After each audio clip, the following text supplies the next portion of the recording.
UFC president Dana White was brutally exposed and humiliated by Francis Ngannou in record time. Within 24 hours, less than 24 hours after Francis Ngannou did his interview with Ariel Helwani, which people deemed disastrous, and it proves everything Dana White said. Dana White is essentially forced by Francis Ngannou to come out and admit that he lied on Francis Ngannou's name. And not only was Dana White exposed, all the low IQ MMA media, all the low IQ wannabe MMA media content creators, all the low IQ Twitter personalities were brutally humiliated in literal record time by Francis Ngannou. And man, I love to see it. I love to see it. I love to watch it happen. And I couldn't even have imagined it turning out this good, because usually I have really, really solid takes that are always called quote unquote contrarian. And then they always pan out in the long run, but usually it takes a couple months. Usually it takes 6 months. Sometimes it takes a year. Sometimes it takes 2 years to be proven true. My take on this aged like fine wine in less than 24 hours. We are going to break it all down in this video, because Dana White was forced to admit that he lied on Francis Ngannou's name. But we're also going to break down all the Francis Ngannou slander, because I keep seeing the same dumb, tired, regurgitated talking points that I called out would happen years ago before they even started. You can go back and check the video. We're going to break it all down. Oh, Francis Ngannou scammed PFL. Oh, what about PFL Africa? Oh, Francis is begging to come back to the UFC. But that's not the main point of the video, but we're going to get to that.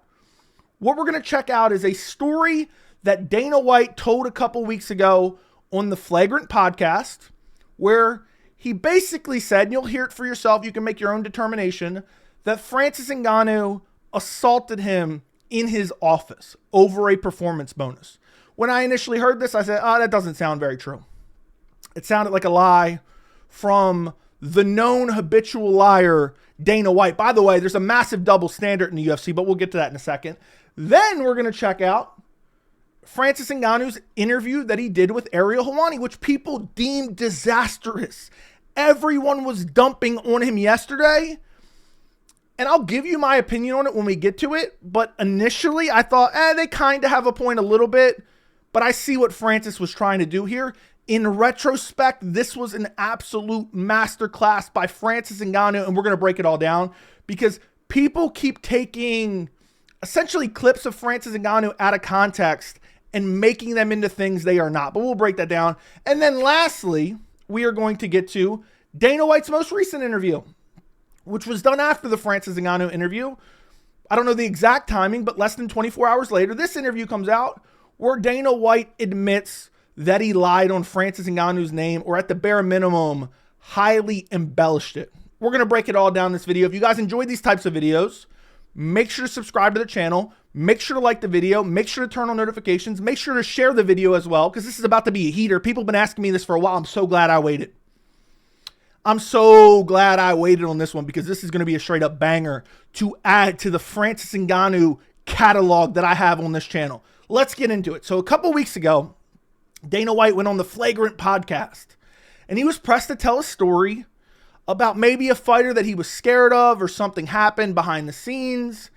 And Dana White has a story to tell about Francis Ngannou. Let's take a listen. We're gonna pause through moments, but we're gonna listen to it. It's a long story.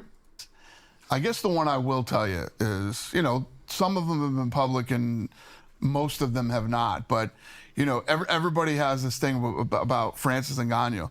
Francis Ngannou is a bad guy. He's not a good guy. He plays the whole, I don't understand the language, and he tries to come off like he's a fucking nice guy. You know what I mean? And I've never heard Francis do that.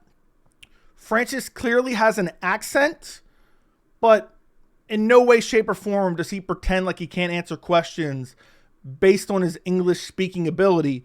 And what you will hear from Dana White multiple times in this podcast, as well as I think the Mac Life interview, is him consistently referring to Francis Ngannou as a bad guy, as a bad person. But yet the only examples he can come up with in this very podcast He then backtracks in the MacLife interview merely a couple weeks later after Francis did his interview. Francis basically forced Dana White's hand. But let's continue. And people go, oh, it's the language barrier probably. No, there's no fucking language barrier with this guy. He's a bad guy. And I told my guys, I wanted to cut him early. And two of my matchmaker guys were like, oh, no, you don't understand. I said, guys, let me tell you a story. When somebody shows you who they are, believe them. When somebody shows you who they are, why don't you put that quote up in the UFC PI, you little bald fuck? When someone shows you who they are, believe them. What if someone shows you who they are in a club in Mexico at 53? We're going to get to that. But he keeps harping on it that Francis Ngannou is a bad guy. And Dana has slandered Francis for literal years. And the majority of the MMA fan base and MMA media eat this shit up. It's like he's brainwashing them by repeating it and repeating it and repeating it. Repeating the same lie until they forget that it's a lie. That's essentially what Dana White is doing. And then he sends out his little minions like Chael Sonnen to do his dirty work as well and do the same thing with Francis. But let's continue. He's a bad guy. He's a really bad guy. Let's hear this story, Dana, of him being such a bad guy. Believe him. And this guy has shown. So he's going in to fight Stipe Miocic in Boston. And he knows he's going to fucking kill Stipe, right? So after the press conference, we're walking down this hallway and he comes over to me and he grabs me. And he says, let me tell you what's going to happen. His English is fucking great, okay? No language barrier whatsoever. I don't understand why Dana continually brings up Francis Ngannou, his English versus his accent. He's saying it pejoratively. Like, I don't understand that from Dana. Like, this is some old man shit. Like, yeah, man, his English is great. Like, what the fuck does that have to do with anything? But let's continue. He grabbed him. What did he say? Francis probably said some bad things to him, right? He probably said, give me your wallet, right? There's definitely he robbed him, right? He attacked him, right? What did he do? He forced himself on him. What did he do? Let's hear it. When this fight's over, you're going to book me a private plane to Paris. And I said, I laughed and said, oh, yeah. He goes, I'm not joking. You're going to book me a private plane to Paris. So, okay. So we go our own ways. We're not done the story yet. He's telling that story pejoratively, like Francis saying, you're going to book me a private plane to Paris after this event is some horrible, like, oh my God, what a bad guy. Oh my God, Dana, I can't believe he said that. When clearly, based on the version of events Dana is saying here, Francis was saying essentially, I'm going to be a superstar and you're going to send me to Paris immediately on a private flight to go promote myself as heavyweight champion afterwards. Okay, and if you didn't want to do it, don't do it then. But to act like that's some, bad case closed, bad guy. I mean, what's funny is this is the same podcast. This is the Jon Jones German Shepherds and owning guns and smacking spray paint cans all over again. But instead of hyping up Jon Jones, he's trying to assassinate the character of Francis Ngannou by saying, he told me after think about how fucking stupid this is, and fans eat this shit up. He told me after a press conference, I was going to book him a private flight. Oh my God, sounds like the worst guy I've ever heard of. Let's continue. Stipe Miocic beats the fucking shit out of him. Beats the shit out of him. So that ended that whole conversation. And I should have fucking cut him that day. Then, like, how does this guy, like, I know this dude is just some weirdo, like, I don't even know if he's mainstream, but he's like some comedian or whatever. How do you not say, so wait, you were just going to cut him because he asked you for a flight that you did not have to pay for? And it was your decision whether or not you did it, and he didn't win anyway, so you didn't have to? Like, you should have cut him? Well, that's awfully funny because you end up giving him a title shot after this. You end up saying Jon Jones was running from him after this. So I don't believe it for 1 second that Dana wanted to cut him. He talks about this in the MacLife interview as well, so we won't spend too much time on it. But it gets worse. It gets worse from Dana. I mean, this guy's such a bad guy. That's We're in my crazy. he comes up. So when this guy was, So this is the first time they.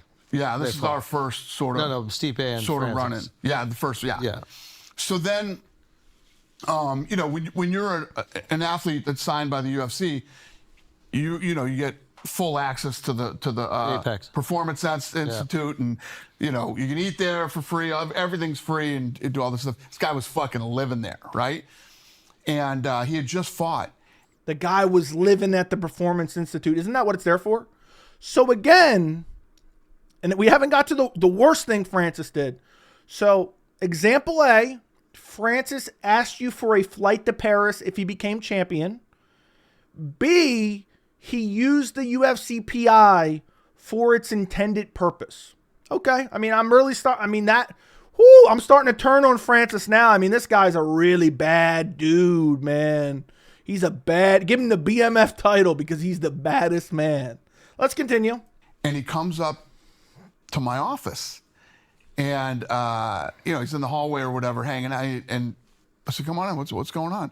And he was pissed off that he didn't get a $50,000 bonus in his last fight. That he didn't get the bonus of the night. And I said, "Well, Francis, you didn't get it because this, that." And he's in my office and he's arguing with me.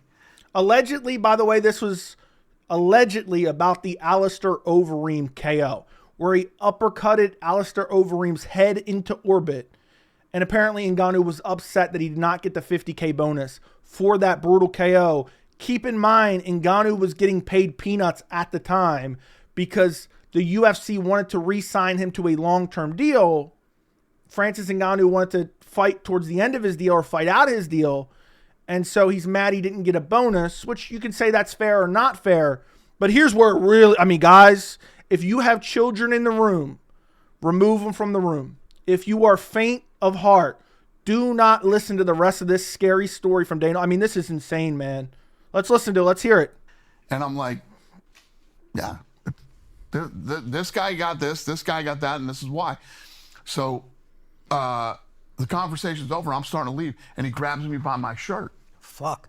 And like pushes me back in my office. And I said, "Dude, get your fucking hands off me." He grabs me by my shirt and he pushes me back into my office. And I said, "Dude, you better get your fucking hands off me." When I first heard this, I knew it was horseshit. I said, "I don't believe this for 1 second. Dana White's a proven habitual liar. And now he's exaggerating a story for an influencer podcast to essentially get a viral clip and also help sway more of the MMA community." Say, man, maybe Francis is a bad guy. Maybe he isn't, man. He grabbed Dana by his shirt. First off, Dana did not read the room properly, because if Francis actually did do this, which we're going to get the true story from Dana's own lips in a second, I think it would have made people like Francis more. Finally, Dana the bully, the bald-headed bully, getting a taste of his own medicine. But yeah, Francis grabbed him by his shirt and pushed him back into his office. The host is like, "Oh my God, fuck, man. That's crazy, man. I mean, what a crazy bad guy. Throw him in prison. Press charges. I mean, that's so incredibly crazy, man, and bad." Those were the words that came out of you when Francis Ngannou grabbed you by the shirt? Yeah. Wow. Get your fuck. Yeah, who believes that? Dana would be like, "Security! Security!" And you know, I would have been like, I hated this shirt. It's too tight. Well, it's like Snuggle me this shirt. But it's no, I could see in this guy's face and in his eyes and in the way he's acting who this guy really fucking is, you know? And, you know, then my guy Hunter they were talking about something. It might even have been the same thing. And when Hunter started to walk away, Francis grabbed him by the fucking back of his collar and fucking pulled him back. Said, "We're not done talking yet." Wow. He grabbed Hunter Campbell by his collar. Also, Dana's like, I could see in his eyes and his face what a bad guy he was. So let's recap that.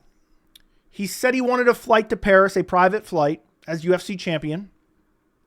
He ate and worked out at the UFC PI, used it for its intended purpose. And now, allegedly, he grabbed you by your shirt and he grabbed Hunter Campbell by his collar. And you could just see in his face and his eyes what a bad guy he was. What are you, a psychic now? even if everything that Dana has said up until this point was true, is it a good look for Francis Ngannou to be doing those types of things? Not necessarily, but does that make him like, oh my God, he's such a bad guy? No, absolutely not. But let's continue. There's a little bit more of this. Then we're going to get to the Francis Ngannou interview. Yeah.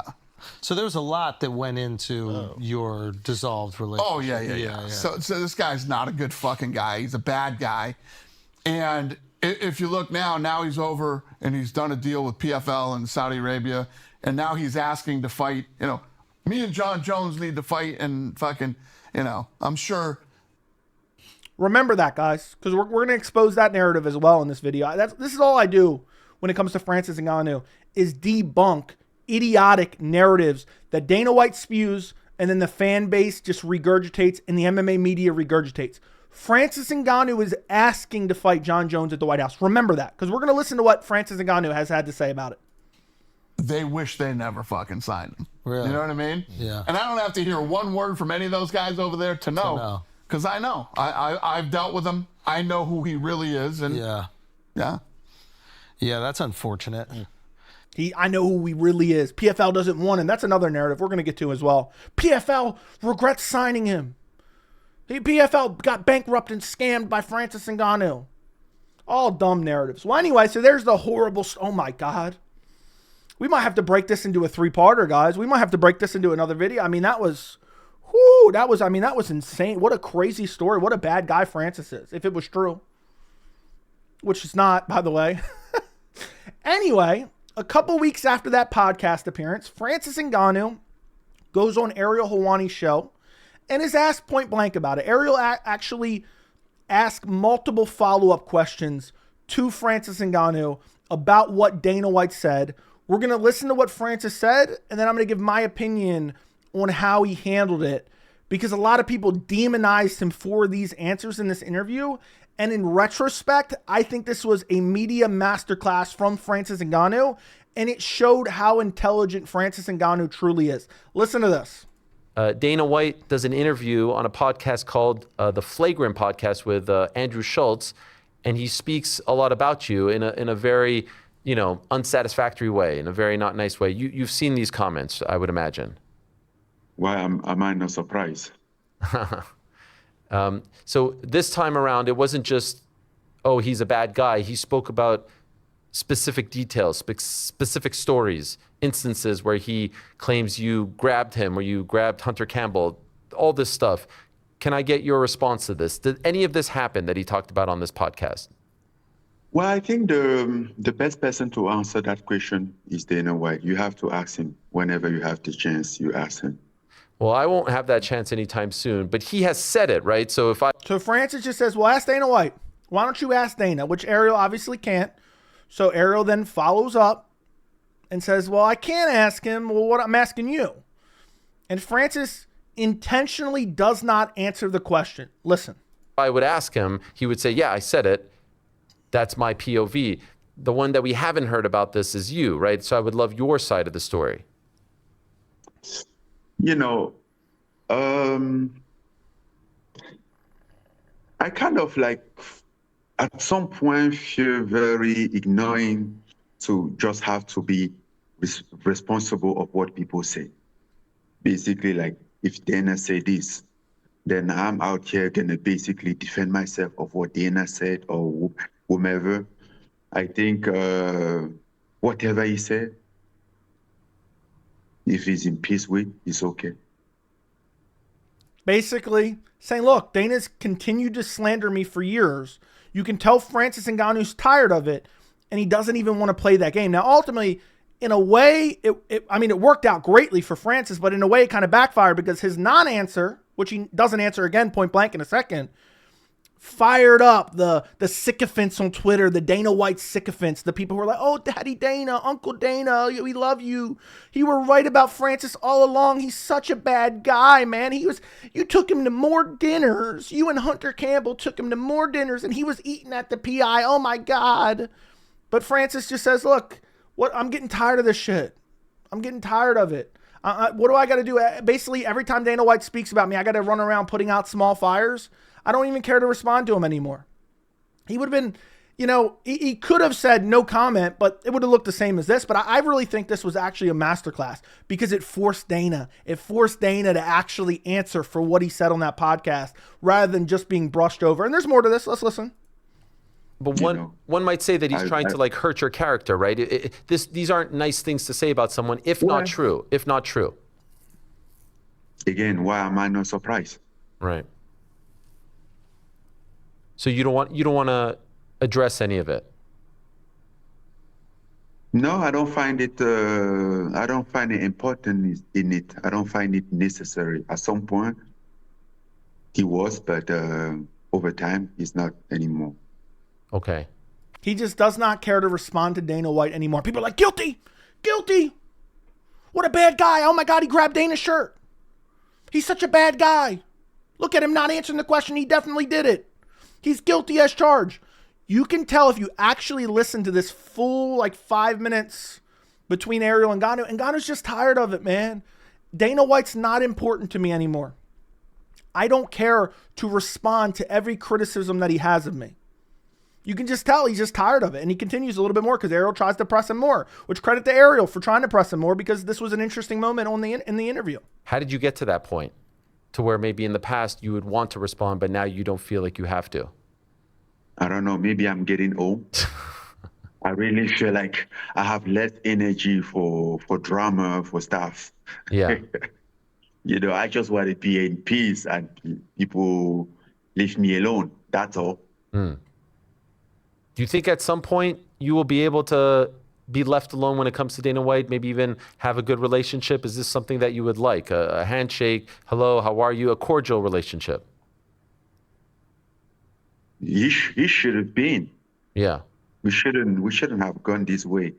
Why do we get all this way, first of all? What's the purpose? You notice how at every moment Dana White takes an opportunity to shit on Francis Ngannou. And for the most part, Francis Ngannou just takes the high road. Francis Ngannou lost his young child. And within a couple weeks after that, Dana White was shitting on him at a press conference over nothing. Here, Ngannou could say, oh, everyone knows Dana's a liar. Dana smacks his wife in a club in Mexico at 53 years old. He shouldn't be talking about anyone putting their hands on another person when he's beating up on a woman. Francis could have done that. Francis could have went low right back. But instead, Francis is like, I'm getting too old for this drama. I just don't care anymore. I'm tired of it. This should have been the way that Chandler handled questions about McGregor. But instead, he still rides his dick. Dirty Mike. I mean, we're not going to get into that. But let's continue. How come do we get from where we were to where we are right now? On the other hand, I would just say it's quite disappointed the way that things went. That's all. So that's all he has to offer up. Dana could have offered up and said, look, me and Francis, I'm not in the Francis Ngannou business anymore. I don't want to be in the Francis Ngannou business anymore. Wish him the best of luck. But instead he's like, yeah, 6 years ago he grabbed my shirt and demanded performance bonus, which then we find out a couple weeks later is a lie, but we'll get to that. Can I ask you point blank, did you ever put your hands on him? On Dana White? Yeah. Well, then he must be the only person that I ever put my hand on. Well, then he must be the only person that I ever put my hands on. No one else has ever accused him of this. But now Dana White's accusing of not only assaulting him, but also assaulting Hunter Campbell as well. Perfect response from Ngannou here. I mean, this interview aged so well, considering everyone watched a couple clips that went viral on Twitter and were like, man, Dana was right. Ngannou's so bad, man. He's such a bad dude. I can see it in his eyes, man. Look how guilty he is. He's like, oh, I guess he's the only guy I ever put my hands on then. Well, he said you did it with him and Hunter Campbell, where you grabbed his collar. In his office, that's what he said, right? Correct. Well, I'm sure he has a lot of camera there.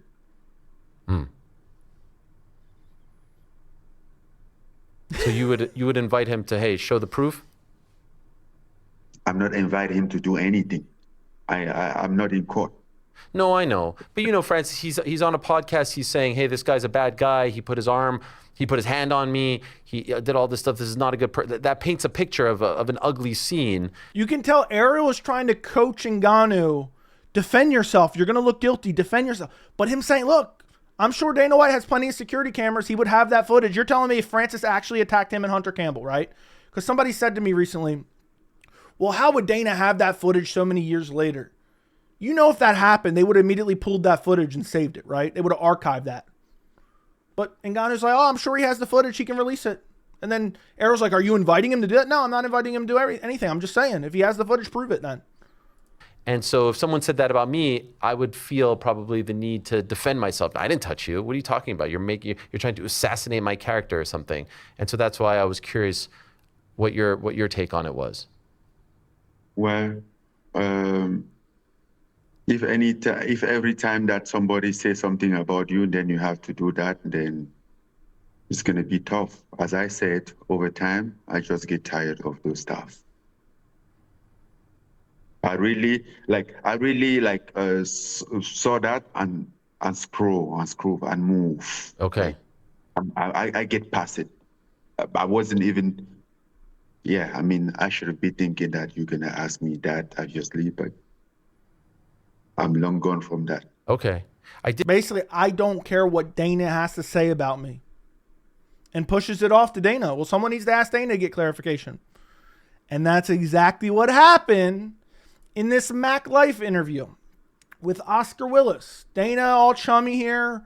This was an interesting interview. By the way, I'll link all the videos down in the descriptions. We're actually going to go back to this Francis interview in a second because I want to debunk a couple other talking points the MMA community seems to continually regurgitate over and over and over again. But let's listen to what Dana has to say here because he's asked, well, Ngannou did this interview and, you know, they were talking about him assaulting you and getting physical with you. And we wanted to hear, you know, you just kind of mentioned it on a podcast. We want to hear what really happened. Can you clarify on that? He doesn't even ask the question. Dana says, oh, let me clarify that because I lied through my ass because I wanted to have a salacious clip on a podcast. Listen to this. Another guy who wanted on the White House card, Francis Ngannou, did an interview. I'm trying not to lose my mind 5 seconds in. You keep seeing people say, Ngannou desperately wants on the White House card. You see the media saying it over and over and over again. Ngannou wants on the White House card. Ngannou wants on the White House card. Ngannou wants on the White House card. I know I'm stopping it. I know we need to get to the story. This shit drives me nuts because that couldn't be further from the truth.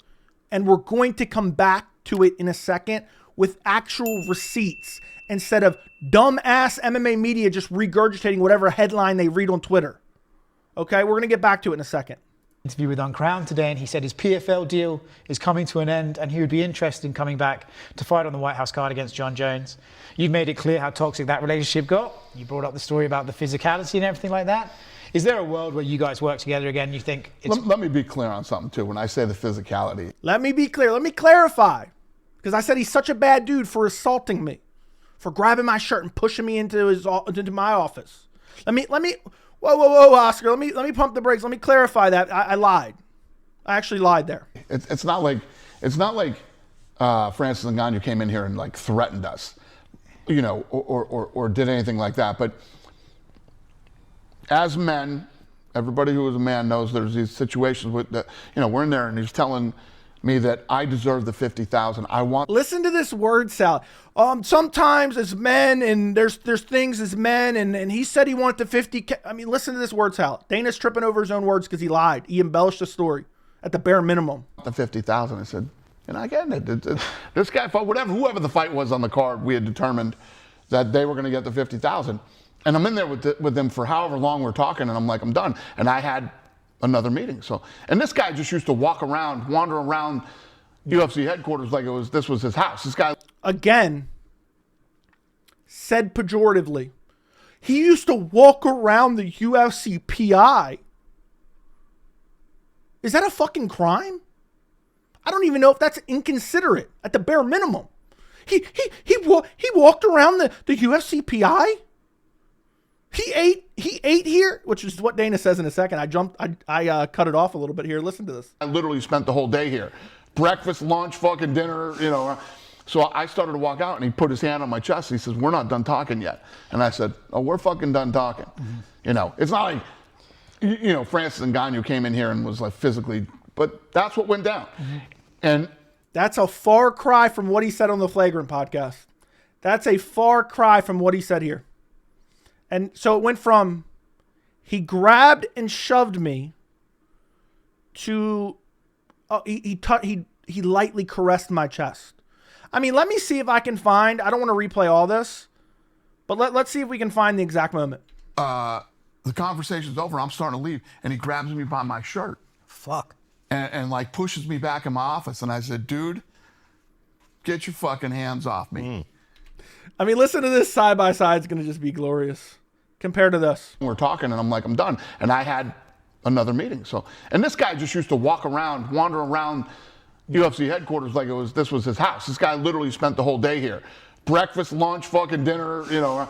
So I started to walk out and he put his hand on my chest. He says, "We're not done talking yet." And I said, "Oh, we're fucking done talking." Mm-hmm. You know, it's not like, you know, Francis Ngannou came in here and was like physically, but that's what went down. Mm-hmm.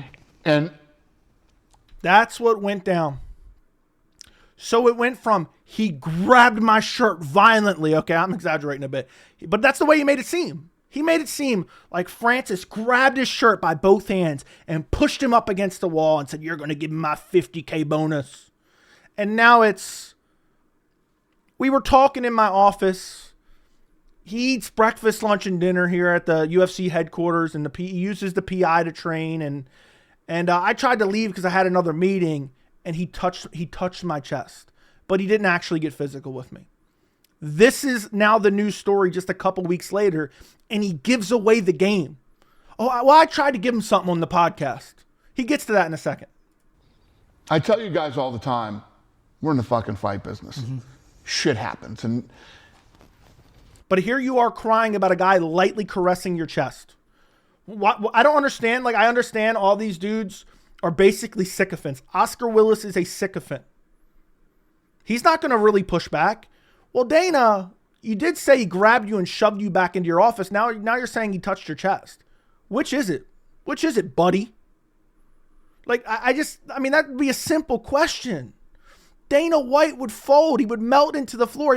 Well, that's not what that's not what I really meant. That's not what I really meant. Let's get into it. Let's continue. You don't have enough fucking time in your life for me to tell you all the stories that have happened behind the scenes and what goes on around here.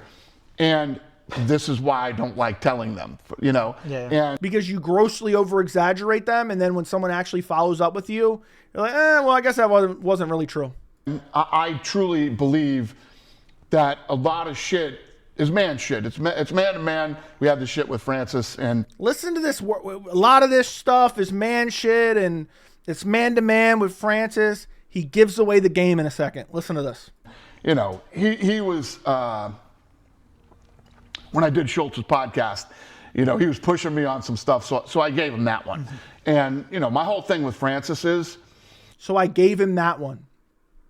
Dana grossly exaggerated a story to defame Francis Ngannou's character, to assassinate Francis Ngannou's character, that the entire MMA community ate up hook, line, and sinker, all so he could get an interesting clip for the Flagrant podcast. I mean, what a joke. What a joke.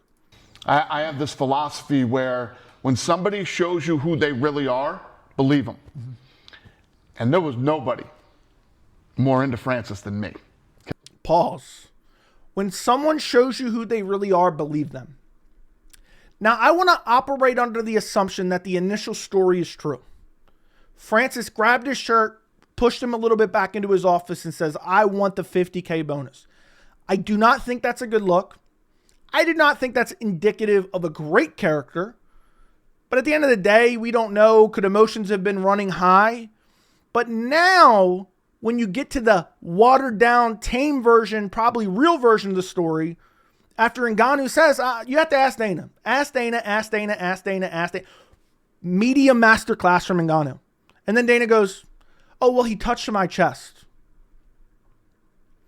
The entire MMA community was crucifying Ngannou yesterday simply for allegedly grabbing Dana White's shirt.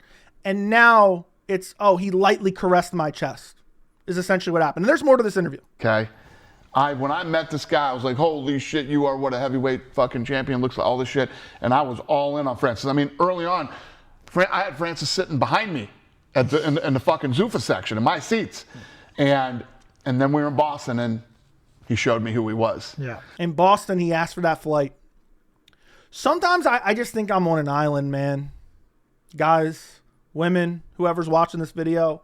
Like, does anybody else listen to this and just think, like, this is the stupidest shit I ever heard in my life? Like, man, he showed me who he really was that night in Boston when he asked for a plane ride that I could agree to or not agree to when I'm much wealthier than he is. And he's, like, acting like this is the worst thing. Like, sometimes I'm like, am I just disconnected from reality and this is really awful? It just makes no sense.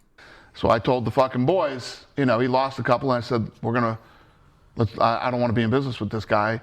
And two of my guys in the matchmaking department said, oh, you don't understand that. I said, okay, is this what you want to do? And they said, yeah. I said, I'm going to teach you a fucking lesson. When somebody shows you who they are, fucking believe them. You're both fucking wrong. Yeah. And I guess you're going to have to learn the hard way. When someone shows you, he keeps saying this line. Dude, get it on a quote in the UFC headquarters in your office. He wanted to teach them a lesson. He wanted to prove them wrong. What happened to the Dana White that was saying repetitively, and then the MMA fan base was regurgitating it, that the UFC offered Francis Ngannou the biggest deal of any heavyweight in UFC history? So you wanted to cut him. And then you wanted to teach the guys who wanted to keep him a lesson. And then you proceeded to offer him the quote-unquote biggest UFC contract in heavyweight history. That's not, I can't reconcile that. I really can't reconcile that. It makes absolutely no sense. But let's continue. There's more. And here we are. So safe to say, no interest in bringing him back. Just, and look at Oscar Willis over here laughing like a little fucking shill sycophant. He could have said, look, the fans really would love Ngannou Jones. The heavyweight division could use it. Instead, he's just laughing along as Dana White has single-handedly ruined the heavyweight division. Destroyed the heavyweight division. It is a disaster right now. Not any relevance in the heavyweight division at all. And you have an opportunity to potentially bring back the heavyweight GOAT, the essentially uncrowned UFC heavyweight champion in Francis Ngannou, and put together the biggest fight they could make. And Dana's just laughing it off, and Oscar Willis is just laughing at it with him. I don't know how I can make it any more fucking clear. I do wonder how PFL feel about him going out and saying that his contract's nearly done. There was nothing that made me happier than throwing that guy over to the fucking PFL. Yeah. Let me tell you what, if we let guys go, feel bad for the fucking company that gets them. We let them go for a fucking reason. Yeah, I get it. I don't have to let anybody go. Yeah. I don't have to let anybody go. Somebody bring that up in the antitrust lawsuit. Somebody bring that up. I don't have to let anybody go. Dana holds these guys hostage, and when they don't bend to his will, when they don't give him the obedience that he wants, he no longer likes them anymore. And you'll hear him say in a second, if I don't like you, I don't want to be in business with you. Yeah. I don't want to be in business with guys that I don't like and that I don't think are good guys. And when you talk about good guys and bad guys, What is this, a fucking episode of Cops? Good guys and bad guys? Shut the fuck up. A lot of jargon here. A lot of stupid jargon. In the fight business, shit happens. You know what I mean? Yeah. And I'm pretty lenient when it comes to tough guy shit. I'm not lenient with bad guy shit. Right. I'm not lenient with bad guy shit. And the MMA community ate this shit up. We're gonna circle back to the White House stuff in a second. I'm pretty lenient. So where do you draw the line? Light caresses on the chest, asking for a performance bonus? Is that where you draw the line, you puss? It's just insane to me. And somehow, all the Dana White shills, the Dana White sycophants, the Dana White fanboys, eat this up and regurgitate it like it's their fucking job. Like they get paid from Dana White to regurgitate this stuff. They're like, man, Francis is such a bad guy. But now we get two different versions of the story. One highly embellished and the other, oh, well, he just touched my shirt. Where is all the apologies from all those people? I was actually wrong about Francis yet again. You can't believe a word that Dana White says. And it just pisses me off that the MMA community is so low IQ, they eat this shit up and regurgitate it. And there's a multitude of reasons that they do this. There's so many reasons. They're pissed that he left the UFC. They're pissed that he got one over on Dana White. That's why Dana White's pissed. But also, there is a portion of the fan base that are just outright fucking racist. Because it's awfully funny. Francis is a bad guy for asking for a plane. Francis is a bad guy for asking for a contract that pays him and lets him follow his dreams. Francis is a bad guy for touching Dana White's shirt.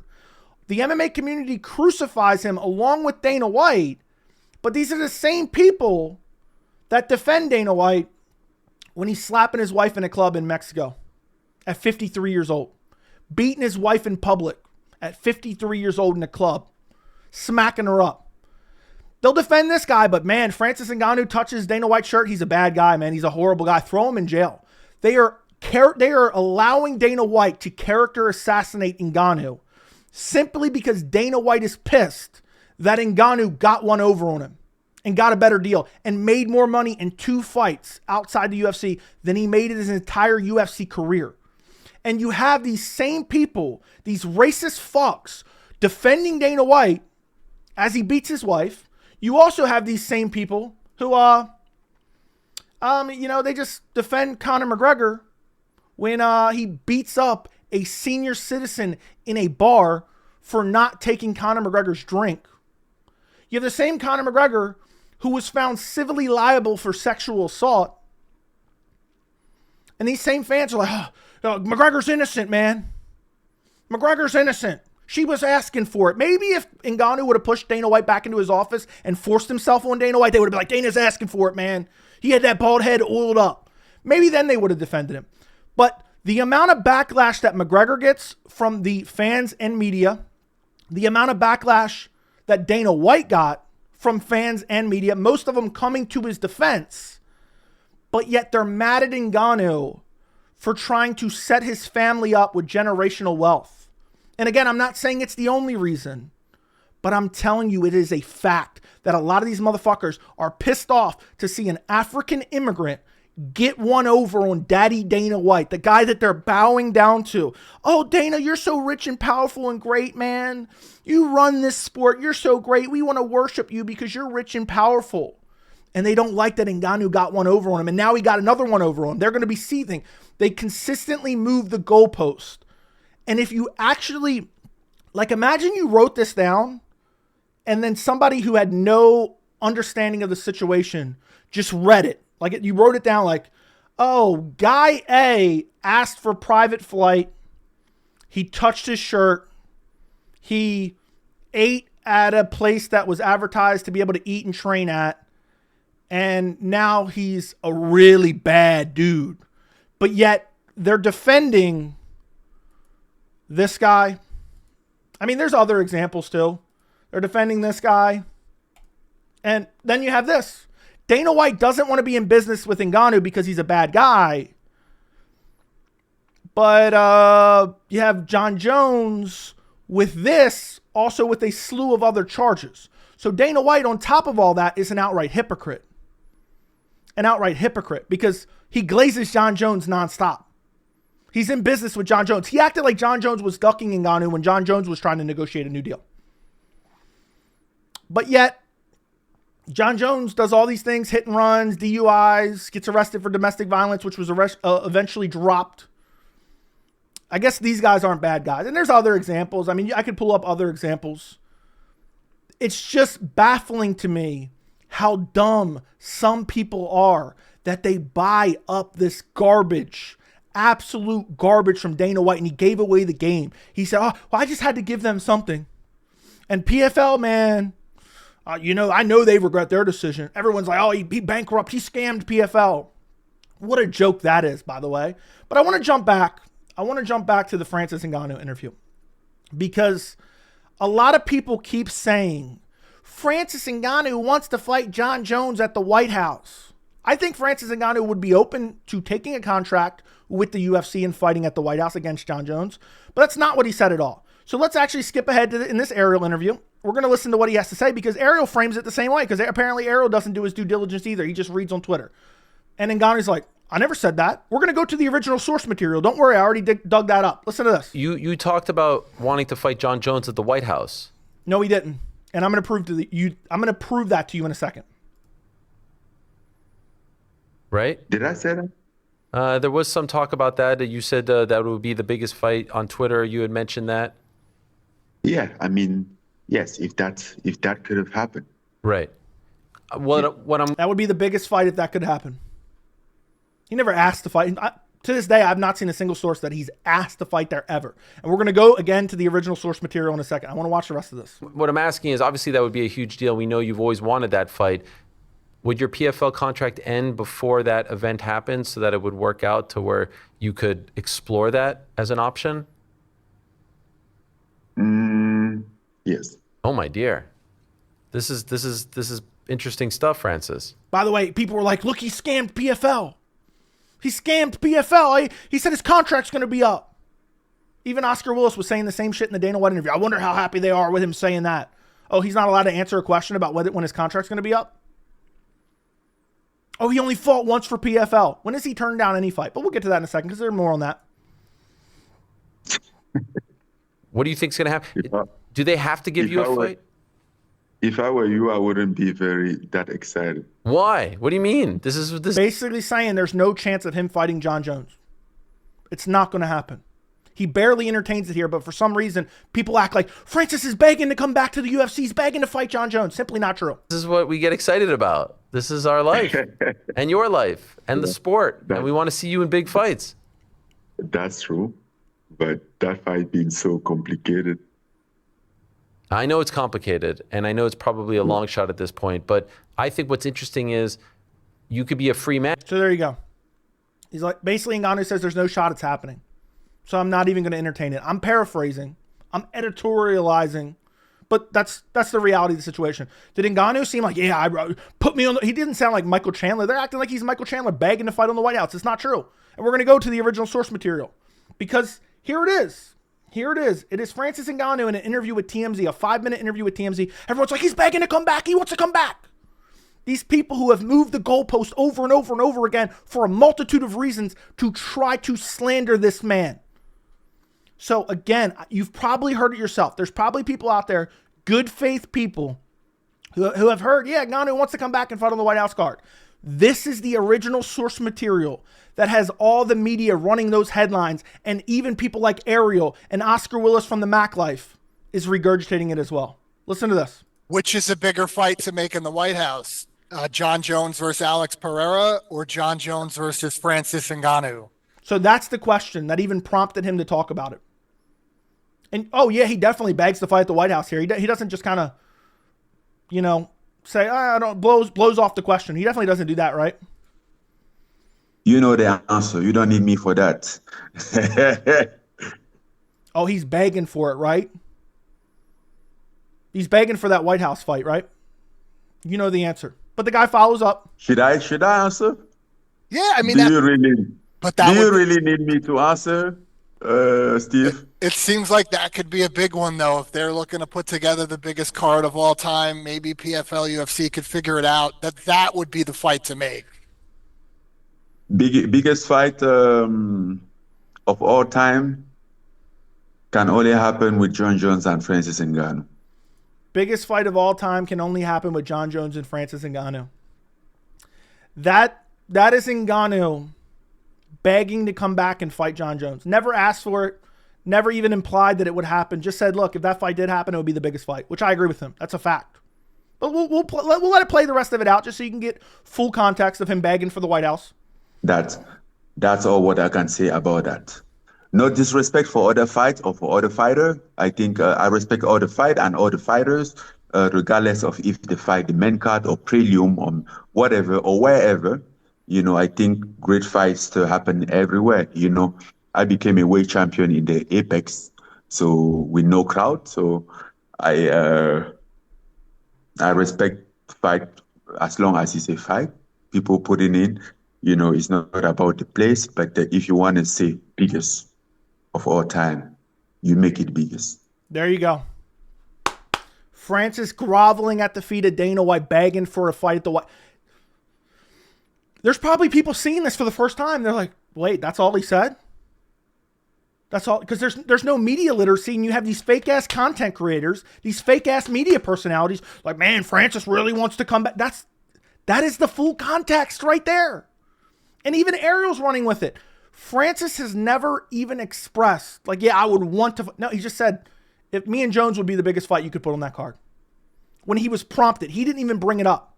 And then he didn't even want to answer. They said, oh, do you really want an answer? That is it. That is it. And they're like, oh, man, PFL's pissed. He's begging to go back to the UFC. Let's jump back to the Francis Ngannou interview with Ariel Helwani, because there's more. There's more. Because people don't realize the entire situation with PFL. Because PFL, and I broke this down many years ago, PFL signed Francis Ngannou not so that he would be super active, but because Francis Ngannou would offer them media coverage and brand recognition. And right now, people are like, well, Francis, he doesn't even fight for PFL. He's only fought one time. Well, first off, it was in his contract that he was going to box. And then he's been waiting on a fight from PFL for months. And you can hear it from him yourself. I mean, first I need to have a fight. And then in order for that, I need to have a clear view on the fight. By the way, he was asked here, are you interested in re-signing with PFL? Because I don't really want to stay out this long. I don't really want to stay out this long. I'm not sure if it's 100% in this clip. He said he's been ready since May to fight. PFL signed him to a high dollar contract. And I know people are like, oh, they bankrupted PFL. No. PFL's not going to pay Francis Ngannou to be super active, because if they were willing to pay him $11 million a fight, they're not going to say, all right, Ngannou, we'll let you fight 4 times a year. They basically subsidize his pay by allowing him to go box in Saudi Arabia, and they're going to give him infrequent fights because they have to pay him a lot of money. You can say that's a mistake on PFL's part, but Francis Ngannou's only crime here was getting abused and exploited by the UFC, deciding he was fed up with it, fighting out his contract with a blown ACL, leaving as UFC champion, and then making more money in boxing than he made in his entire UFC career, and then also signing with PFL. And now he's been waiting for a fight, but people are saying he's not fighting for PFL. I said it the other day, and I'm on an island. I was one of one. And I'm pretty sure I'm still in the extreme minority. For the people saying PFL got a raw deal, tell me one time, give me one source where Francis Ngannou turned down a fight for PFL. I'm waiting. Leave it down in the comment section. Let me know. I would love to know. I haven't seen PFL or Don Davis complaining. I've seen Ngannou multiple times say, yeah, I'm just waiting for a fight here. And maybe PFL wants to do the same thing as the UFC. They're like, oh, he's only got one fight left on his deal. We don't necessarily want to put him in a heavyweight title fight and then have him win our title and leave our organization too. You can say you don't have to approve and love every single one of Francis Ngannou's decision to not pretend that that essentially he's a scumbag. Like, you can not love the decisions and you can still say, oh, well, he's not a scumbag. He's just doing what's best for him. Because that's the reality of the situation. There's a little bit more to this. Is that the reason why you're not fighting for the belt? But yes, if there is a fight. Why not? He's open to re-signing with PFL if there's fights. Which, by the way, many of people said, oh, Francis is going to be irrelevant when he goes to PFL. I mean, for the last few years, I don't know if there's a bigger name heavyweight than Francis Ngannou in MMA outside of Jon Jones. That's the reality of the situation. And here he is saying, if there's fights, I'll stay with PFL. Because at the end of the day, Francis Ngannou didn't like the way the UFC treated him. And it seems as if Dana White's not open to bringing him back because he doesn't care about the fans. A la he baited Jon Jones, Tom Aspinall for a year and a half, only for it to never happen, wasting Tom Aspinall's career. Now he's about to go through the same fallout with Tom Aspinall, if you guys haven't noticed. So instead of saying, you know what, let's just pony up and make the fucking biggest fight. Let's pay Ngannou. Let's offer Ngannou $15 million. Let's give him a 2-fight deal. Let's say, look, you versus Jon Jones. If you win, we want a rematch. Let's already negotiate that in the terms. No, Dana wouldn't do that. He wouldn't swallow his pride because he's a bad guy, man. I've still yet to hear one person articulate an argument that is actually defaming of Ngannou's character. They just make up things. So he screwed over PFL. PFL used him. They used each other for essentially PFL being able to promote their brand without actually having to pay Ngannou and his pay be subsidized by boxing matches in Saudi Arabia. And then we'll end with this. I've seen a lot of people say, oh man, he never showed up to PFL Africa, man. He's the chairman of PFL Africa. Let's listen to this. For the first years, it was good. I was in Rwanda, and there was a pretty good show there. And people were very excited about that. The country was very excited about the event. So I was in Rwanda for PFL Africa. And if you don't believe me on that one, here's a photo. Here's a photo of him at PFL Rwanda. You could say, oh, well, there was other events, and they were in South Africa. You can do the math there. And okay, if you want to criticize him, oh, well, he should have showed up for every event, even if they were in South Africa. Okay, you can have that criticism. But to act like he's some bad guy that needs to be thrown in prison or excommunicated from all business in MMA is just insane to me. And I even tweeted this out. Everyone complaining about Francis Ngannou only fighting one time in the PFL. Please cite a source of him ever turning down a fight at PFL. He's openly said he's waiting for a PFL fight offer for months. Also, for the people saying he blew off PFL Africa, can you explain this photo? These people are not intelligent people. They're not smart. They just want to find a way to criticize and defame Francis Ngannou because Ngannou got one over on Dana White, who they worship, who they shill for. And the media is complicit. That is the reality. Complicit. I said that wrong. It's a joke. It really is a joke. It's an embarrassment to the sport. And at the end of the day, we can all be mad that Ngannou left the UFC. I'm pissed Ngannou left the UFC, but I'm not pissed at him. He's going to do what's best for him. I would have loved to have seen some fights of Ngannou in the UFC against some of the up-and-comers. The heavyweight division's dead. I mean, the last thing we'll look at is, you look at the rankings. What do we got here? The best fight you have right now is Aspinall Ngannou. Is that one knocking your socks off? And then what's after that? You guys tell me one compelling fight after that.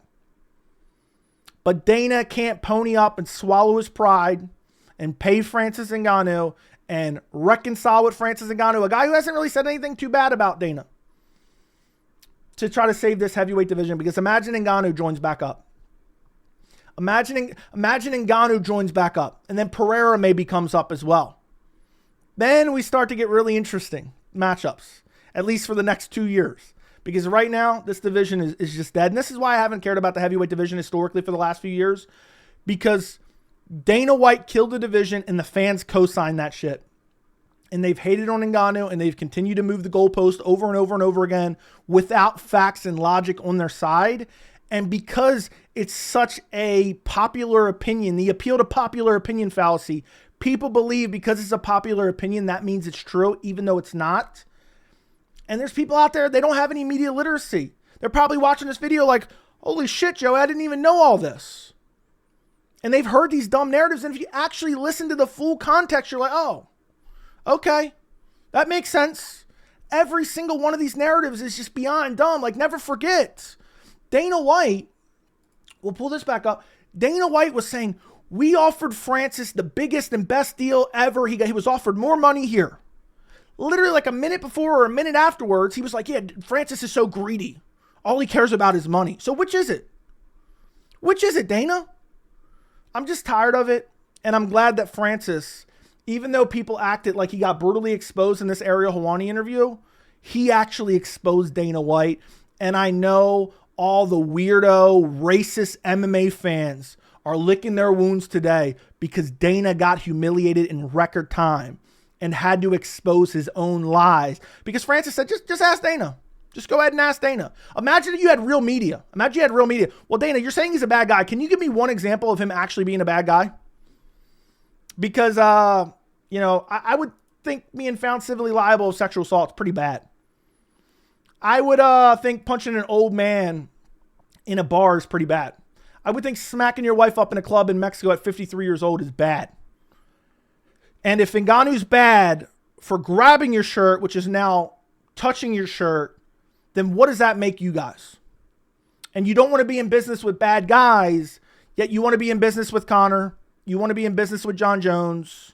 You want to be in business with, you know, Greg Hardy. You can name a couple other guys. Cedriquez Dumas. You want to be in business with those guys who have actually committed crimes. But nah, Francis Ngannou brushing up against your shirt, that just is where I draw the line. But the media will eat it up. They're already running with the narrative, the White House card. It all makes no sense. I hope that I broke this down for you guys in an easy to understand way, because I mean, I'm really so tired of this, man. And I'm tired of being on an island in this case. It's like people do not understand the real story of what's going on between Francis Ngannou and Dana White. Francis got one over on him, and Dana has done his best to try to ruin Francis Ngannou's post-UFC career, and that is a fact. Like the video, subscribe to the channel, and thank you guys so much for watching. I appreciate it. I'll see you guys in the next video.